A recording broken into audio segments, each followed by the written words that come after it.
ætla að taka hérna dæmi 18 með ykkur í æfingu 7.1 og við sjáum hér strax að x í öðru er í mínus.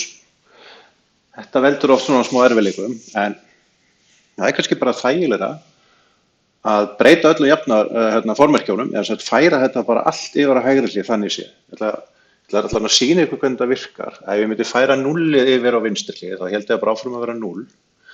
En allar þessar stærðir hérna, þær færa þau yfir á hægri hlið, þá myndi bara sjálfkrafa skipt formerki. Ég fengi x í öðru, ég fengi síðan plus 2x og mínus 3. Þannig að hérna virðist ég bara að koma með nýtt dæmi. Við skulum bara segja að ég seti þetta upp á nýtt, þá lítur þetta lítið út svona x í öðru plus 2x mínus 3 er jafnt og 0. Þetta er svona það sem við erum öllu vanari að sjá.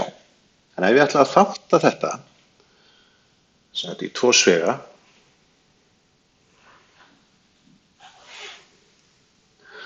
þá myndi ég setja x hér og x hér og þau eru ekki margföldin fyrir 3. Þannig ég ætla að setja þetta hérna inn. Þetta er 1 sinnum 3. Svo vil ég hafa í huga að þetta þarf að gerast hérna. Þannig að það verður að vera plus hérna á þristinum og mínus hérna á ásnum.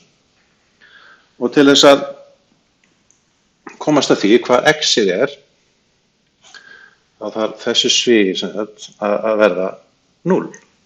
Það var það fyrsta. Og svo þessi seinna líka að vera 0. Þannig að skoðum þetta eins og til hliðar. Ég er með x mínus 1 verður þá að vera jafnt og 0.